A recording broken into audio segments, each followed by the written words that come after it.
ขอนอบน้อมด้วยเสียงกล่าวแด่พระพุทธเจ้าผู้ทรงรู้ผู้ทรงเห็นผู้ทรงเป็นพระอรหันตสัมมาสัมพุทธเจ้าพระองค์นั้นตอนที่797ตื่นเถิดลุกขึ้นเถิดมาทำความประเสริฐให้เกิดขึ้นแก่ตนและเกื้อกูลแก่เหล่าสัตว์บุคคลพึงรีบขนขวายในความดีพึงห้ามจิตเสียจากบาปเพราะว่าเมื่อบุคคลทำความดีช้าอยู่ใจจะยินดีในบาปนะโมตัสสะภะคะวะโตอะระหะโตสัมมาสัมพุทธัสสะนะโมตัสสะภะคะวะโตอะระหะโตสัมมาสัมพุทธัสสะนะโมตัสสะภะคะวะโตอะระหะโตสัมมาสัมพุทธัสสะพุทธังสรณังคัจฉามิธัมมังสรณังคัจฉามิสังฆังสรณังคัจฉามิทุติยัมปิพุทธังสรณังคัจฉามิทุติยัมปิธัมมังสรณังคัจฉามิทุติยัมปิสังฆังสรณังคัจฉามิตติยัมปิพุทธังสรณังคัจฉามิตติยัมปิธัมมังสรณังคัจฉามิตติยัมปิสังฆังสรณังคัจฉามินัตถิเมสรณังอัญญังพุทโธเมสรณังวรังเอเตนะสัจวัชเชนะวัตเตยังสัตถุสาสเนนัตถิเมสรณังอัญญังธัมโมเมสรณังวรังเอเตนะสัจวัชเชนะวัตเตยังสัตถุสาสเนนัตถิเมสรณังอัญญังสังโฆเมสรณังวรังเอเตนะสัจวัชเชนะวัตเตยังสัตถุสาสเนที่พึ่งอื่นของข้าพเจ้าไม่มีพระพุทธเจ้าเป็นที่พึ่งอันประเสริฐของข้าพเจ้าด้วยการกล่าวคำสัตย์นี้ข้าพเจ้าพึงเจริญในพระศาสนาของพระศาสดาที่พึ่งอื่นของข้าพเจ้าไม่มีพระธรรมเป็นที่พึ่งอันประเสริฐของข้าพเจ้าด้วยการกล่าวคำสัตย์นี้ข้าพเจ้าพึงเจริญในพระศาสนาของพระศาสดาที่พึ่งอื่นของข้าพเจ้าไม่มีพระสงฆ์เป็นที่พึ่งอันประเสริฐของข้าพเจ้าด้วยการกล่าวคำสัตย์นี้ข้าพเจ้าพึงเจริญในพระศาสนาของพระศาสดาปานาติปาตาเวรามณีสิกขาปะทังสมาธิยามิอทินนาทานาเวรามณีสิกขาปะทังสมาธิยามิกาเมสุมิชฌาจาราเวรามณีสิกขาปะทังสมาธิยามิมุสาวาทาเวรามณีสิกขาปะทังสมาธิยามิปิสุนาวาจาเวรามณีสิกขาปะทังสมาธิยามิพลุสวาจาเวรามณีสิกขาปะทังสมาธิยามิสัมปัปปลาปะเวรามณีสิกขาปะทังสมาธิยามิมิจฉาอาชีวาเวรามณีสิกขาปะทังสมาธิยามิข้าพเจ้าขอสมาทานอาชีวถามากศีลตามเยี่ยงอย่างพระอรหันต์เพื่ออนุปาทาปรินิพพานใน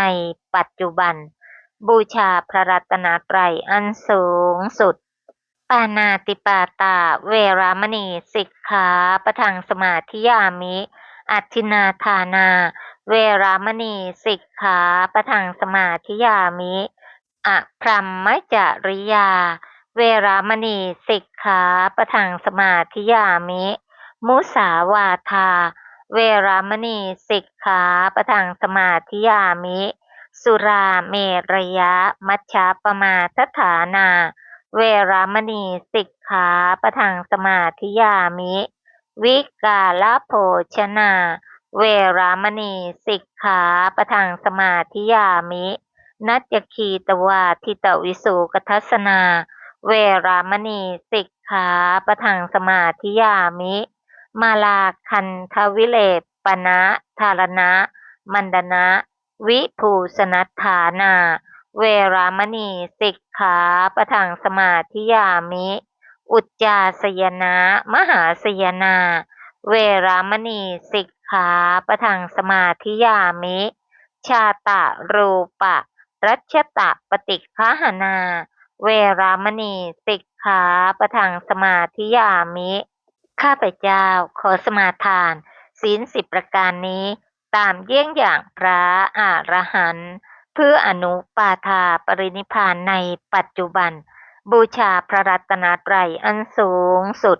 ขอเจริญกุศลกรรมบท10งดเว้นจากอกุศลกรรมบท10เจริญบารมี10เจริญบุญญากิริยาวัตถุ10เจริญโพธิปักขียธรรม37ประการ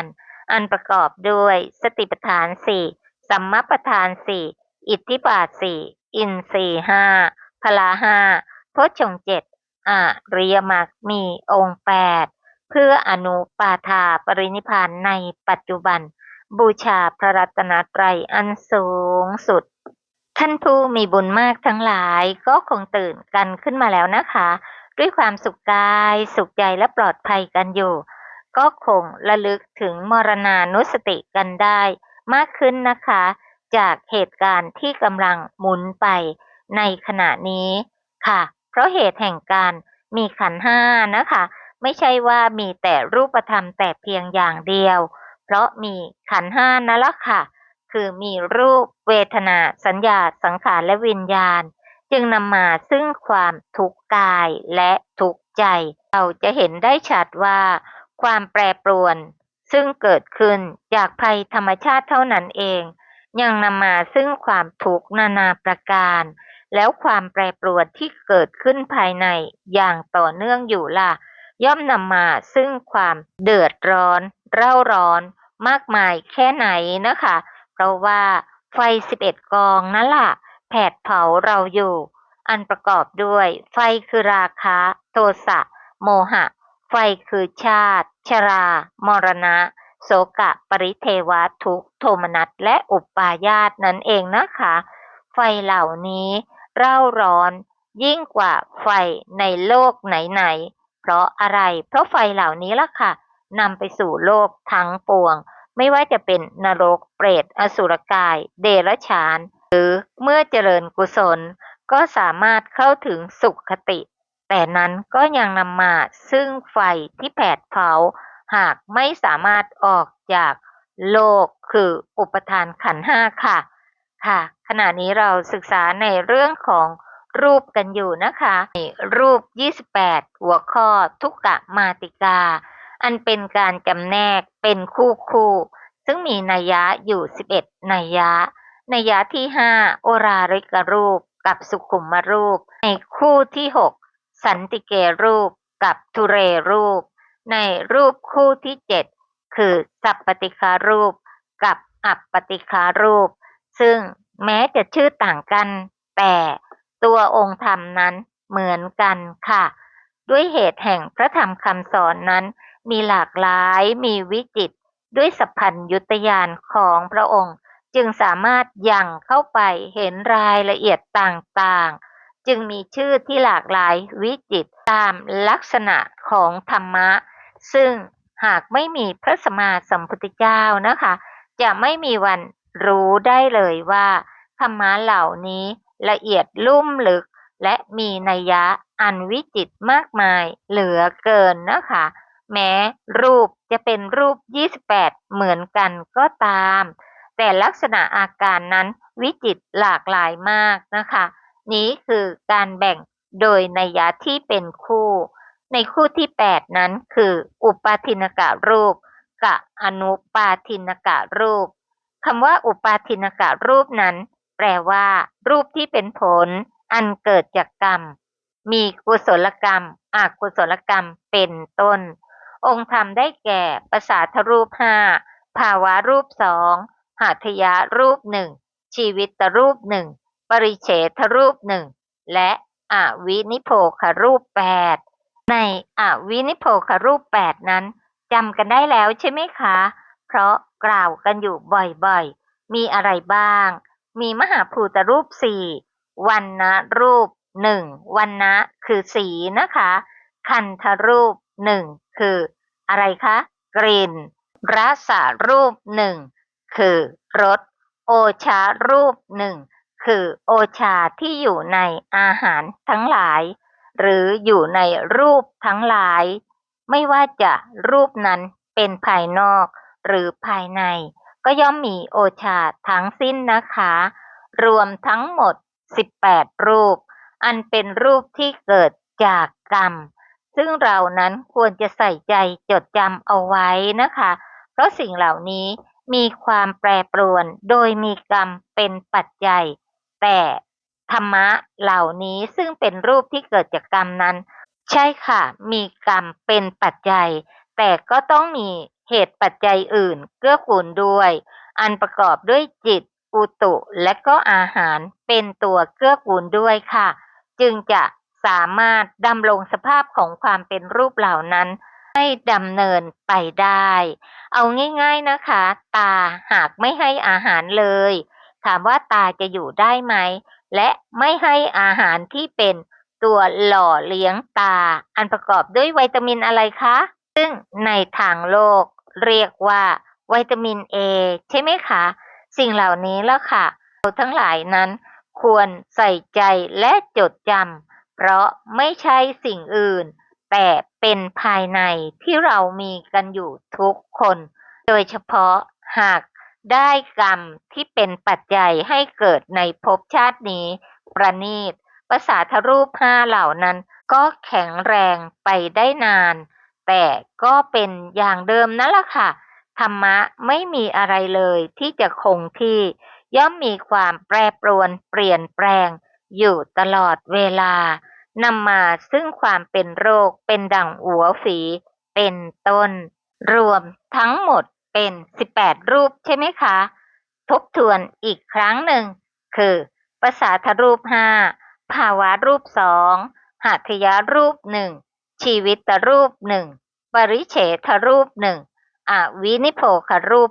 8ทั้งหมดนี้เรียกว่าอุปาทินกะรูปหรือกรรมัชรูป18ก็ได้ในกรรมัชรูปนั้นคืออะไรก็คือรูปที่เกิดจากกรรมเป็นปัจจัยนั่นเองทั้งในส่วนของกุศลกรรมและอกุศลกรรมซึ่งจำได้ใช่ไหมคะว่าชวนะดวงที่7ของชาติที่แล้วก็มีโอกาสเป็นปัจจัยในการเกิดในชาตินี้รวมทั้งชวนะดวงที่2ถึง6ในอนันตชาติก็เป็นปัจจัยในการเกิดของกรรมชรูปในชาตินี้ค่ะส่วนดวงที่1ของชาติที่แล้วนั้นก็เป็นอโหสิกรรมไปแล้วในการกระทำกรรมนั้นหากกรรมนั้นยังเจือด้วยอำนาจตัณหาและทิฏฐิจึงเป็นการประกอบกรรมที่ส่งผลให้มีขันธ์ห้าค่ะและกรรมที่มีแล้วในอดีตการซึ่งชื่อว่าสังขารนั้นแหละเป็นสิ่งที่ก่อให้เกิดกรรมมัชรูปในภพนี้ชาตินี้คือเกิดมีอุปาทินกะรูปขึ้นนั่นเองนะคะเมื่อกี้อุปาทินกะรูปมีเท่าไหร่คะ18นะคะและด้วยอำนาจตัณหาและทิฏฐิจึงทำให้ประกอบกรรมในปัจจุบันนี้อันมีชื่อว่ากรรมภพจำได้ไหมคะในปฏิจจสมุปบาทเพราะอวิชชาเป็นปัจจัยสังขารจึงมีเพราะสังขารเป็นปัจจัยวิญญาณจึงมีไปจนถึงเพราะเวทนาเป็นปัจจัยตัณหาจึงมีเพราะตัณหาเป็นปัจจัยอุปาทานจึงมีเพราะอุปาทานเป็นปัจจัยภพจึงมีภพตรงนั้นจะแบ่งเป็น2ส่วนคือกรรมภพที่เรากำลังกล่าวอยู่นี้ซึ่งจะเป็นปัจจัยให้เกิดกรรมชรูปคืออุปาทินกะรูปขึ้นในชาติต่อไปอีกหากยังไม่สิ้นสุดวัฏฏะนั้นก็คือหากไม่ถึงอนุปาทาปรินิพพานในชาตินี้ก็จะทำให้วนเวียนอยู่ไม่มีที่สิ้นสุดในสังสารวัฏซึ่งกรรมภพในชาตินี้นั้นก็จะเป็นปัจจัยต่อชาติหน้าและอนันตชาติคือเฉ วนะดวงที่7นั้นจะเป็นปัจจัยในการนำเกิดในชาติหน้าได้ เป็นปัจจัยต่อประวัติการณ์คือมีผลในขณะที่เป็นไปในการดำรงชีวิตค่ะ ส่วนดวงที่2 ถึง 6นั้นก็จะเป็นปัจจัยตั้งแต่ชาติที่3เป็นต้นไปจนกว่าจะถึงอนุปาทาปรินิพพานค่ะ เห็นไหมคะว่าธรรมะทั้งหลายนั้นมีความเกี่ยวเนื่องกันและกัน รูปเกี่ยวเนื่องกับนาม นามเกี่ยวเนื่องกับรูป มีการหมุนกันไปอย่างนี้ หรือรูปเป็นปัจจัยต่อรูป นามเป็นปัจจัยต่อนาม สิ่งเหล่านี้คือธรรมะนะคะ ในสังสารวัฏนั้น หากไม่เข้าใจในเรื่องธรรมะเหล่านี้ เราจะออกจากทุกข์ทั้งปวงไม่ได้เลยค่ะ นี่คือสิ่งที่ว่าทำไมหนอเราต้องศึกษาแม้เรื่องรูปธรรมและนามธรรมทั้งหมด เพราะอะไรการจะเจริญวิปัสสนาจะต้องรู้ชัดในเรื่องของรูปธรรมและนามธรรมค่ะตัณหาและทิฏฐิอันเป็นปัจจัยแห่งสมุทัยยะอริยสัจนั้น มันพอใจในอะไรคะ มันก็พอใจในรูปขันธ์และนามขันธ์ที่ทั้งตัณหาและทิฏฐินั้นล่ะปรุงแต่งให้เกิด หรือเป็นปัจจัยให้เกิดค่ะ ก็เหมือนเทียบง่ายๆนะคะ ให้พอเห็นได้ พ่อแม่ให้กำเนิดลูก พ่อแม่รักลูกมากใช่ไหมคะ เช่นกันค่ะ เจ้าตัณหาและทิฏฐินั้น มันก็มีความพึงพอใจและความเห็นผิดในรูปเวทนาสัญญาสังขารและวิญญาณที่มันนั้นล่ะเป็นปัจจัยแห่งการเกิดค่ะ และด้วยอำนาจแห่งตัณหาและทิฏฐิที่มีอยู่นั้นจึงทำให้ประกอบกรรมในปัจจุบันเกิดขึ้น และนั้นก็คือกรรมภพซึ่งจะส่งผลให้เกิดกรรมชรูป คืออุปาทินกะรูปขึ้นในชาติต่อๆไปอีกทำให้วนเวียนไม่มีที่สิ้นสุด ส่วนรูปที่เหลืออีก10รูปคือสัทธรูปหนึ่งซึ่งตรงนี้เกิดจากอะไรได้บ้างคะ เกิดจากจิตและอุตุเป็นปัจจัยค่ะ วิญญัติรูป2วิการละรูป3และลักษณะรูป4นั้นเรียกว่าอนุปาทินกะรูป เป็นรูปที่ไม่ได้เกิดจากกุศลกรรมหรืออกุศลกรรม หรือรูปที่ไม่ได้เป็นผลของกุศลกรรมหรืออกุศลกรรม อันหนึ่งเนื่องจากว่าอุปาทินกะรูปคือกรรมชรูปเป็นรูปที่เกิดจากกรรมใช่ไหมคะ จึงขอกล่าวเสียในที่นี้ด้วยว่า จิตตชรูปเป็นรูปที่เกิดจากจิตคำว่าชะนั้นแปลว่าเป็นปัจจัยให้เกิดนั่นเอง เพราะฉะนั้นถ้าเรียกว่าอุตุชรูป เราก็ตอบได้แล้วใช่ไหมคะว่า ก็เป็นรูปที่เกิดจากอุตุ อาหารชรูปก็เป็นรูปที่เกิดจากอาหาร เรียกว่าอากรรมชรูปก็ได้ใช่ไหมคะ ก็คือรูปเหล่านี้ไม่ได้เกิดจากกรรม ฉะนั้นในอุปาทินกะรูปก็คืออะไร ก็คือรูปที่มีอุปาทานเข้าไปยึดถือได้ คือด้วยตัณหาที่ติดข้อง หรือด้วยทิฏฐิซึ่งเข้าไปยึดถือด้วยความเห็นผิด อันมีกรรมเป็นปัจจัยคำว่าอุปาทินกะนั้นประกอบด้วยศัพท์3ศัพท์ด้วยกันนะคะ คืออะไรบ้าง คืออุปปะบวกอาทินกะบวกรูปนะคะ คือคำว่าอุปปะคือเข้าไป อาทินกะคือยึดถือรวมกับคำว่ารูป ซึ่งเป็นรูปธรรมเมื่อรวมเข้ากันแล้วก็คืออุปาทินกะรูปซึ่งแปลโดยศัพท์ก็ปรากฏสอดคล้องกันเลยใช่ไหมคะในพระอภิธรรม คือรูปที่กรรมคือตัณหาและทิฏฐิเข้าไปยึดติดโดยการกระทำให้เป็นอารมณ์ซึ่งมีอยู่ด้วยกัน18รูปใช่ไหมคะ ซึ่งเราก็เห็นได้ชัดใช่ไหมคะว่าเรามีความยึดมั่นด้วยความเป็นของเรา ตาเป็นของเรานะคะหูเป็นของเราจมูกลิ้นกายหรือสีผิวนะคะกลิ่นในกายนี้เป็นเราเป็นของเราด้วยตัณหาและด้วยทิฏฐิโดยเฉพาะสักกายทิฏฐิใช่ไหมคะเห็นรูปเป็นเราเห็นเรามีรูปเห็นรูปในเราเห็นเราในรูป เห็นไหมคะว่าสิ่งเหล่านี้เป็นธรรมะที่มีจริงและโดยนัยยะแห่งชื่อก็จะมีความหมายแตกต่างกันออกไปหากไม่มีพระสัมมาสัมพุทธเจ้าเราจะรู้ไหมคะว่ารูปเหล่านี้มีเหตุมีสมุทัยที่เป็นปัจจัยคือเจ้าตัณหาเจ้าทิฏฐิและมีเจ้าอาวิชชาซึ่งเป็นตัวปกปิดไม่ให้รู้ความจริง เป็นเหตุเป็นปัจจัยเป็นแดนเกิดนำไปสู่ภพแล้วภพเล่าคิดเห็นแต่ว่าเป็นเราเป็นของเราเป็นอัตตาตัวตนของเราไม่เคยเห็นเลยว่าสิ่งเหล่านี้เกิดด้วยเหตุด้วยปัจจัยเมื่อสิ่งนี้มีสิ่งนี้จึงมีเพราะสิ่งนี้เกิดขึ้นสิ่งนี้จึงเกิดขึ้น เมื่ออวิชชามีสังขารจึงมี เพราะสังขารเป็นปัจจัยวิญญาณจึงมี เพราะวิญญาณเป็นปัจจัยนามรูปจึงมี เพราะนามรูปเป็นปัจจัยสลายตนะจึงมี เพราะสลายตนะเป็นปัจจัยผัสสะจึงมี เพราะผัสสะเป็นปัจจัยเวทนาจึงมี เพราะเวทนาเป็นปัจจัย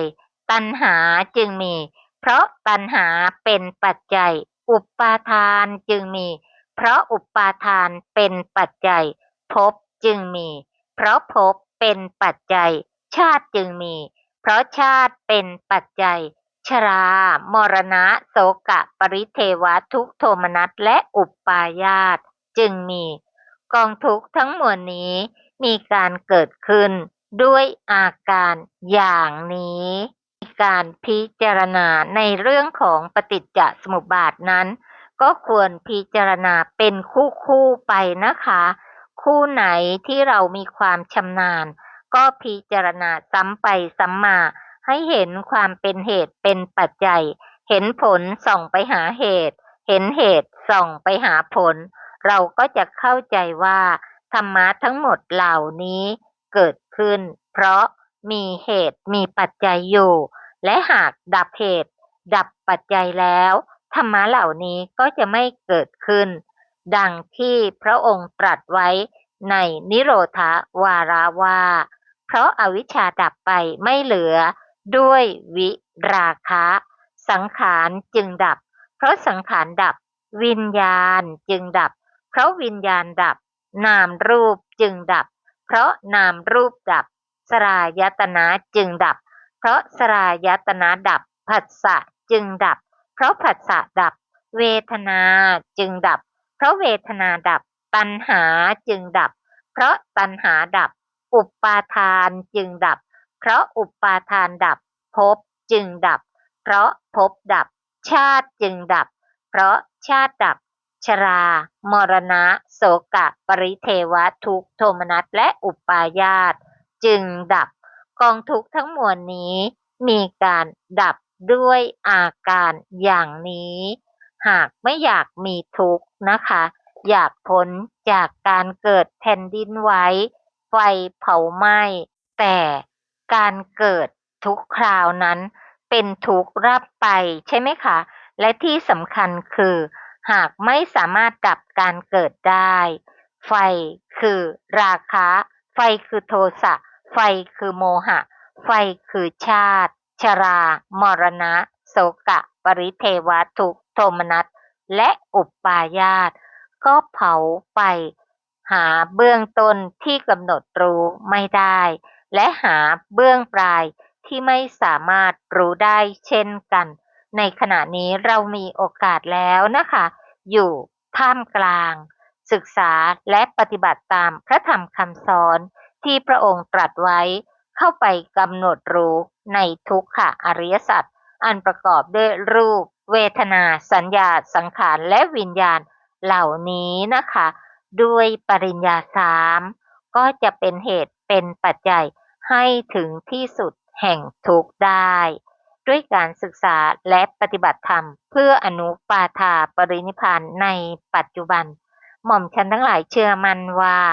จะเป็นเหตุเป็นปัจจัยในการแทงตลอดในอริยสัจสี่โดยง่ายโดยพลันในการปัจจุบันขอน้อมมหากุศลและอุทิศบุญทั้งสิ้นแด่สรรพสัตว์ทั้ง31ภพภูมิขอทุกท่านจงมีจิตโสมนัสยินดี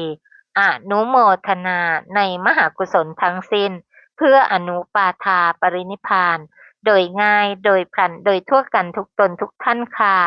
กราบอนุโมทนาในมหากุศลของทุกท่านด้วยความเคารพอย่างสูงกราบสาธุสาธุสาธุเจ้าค่ะค่ะ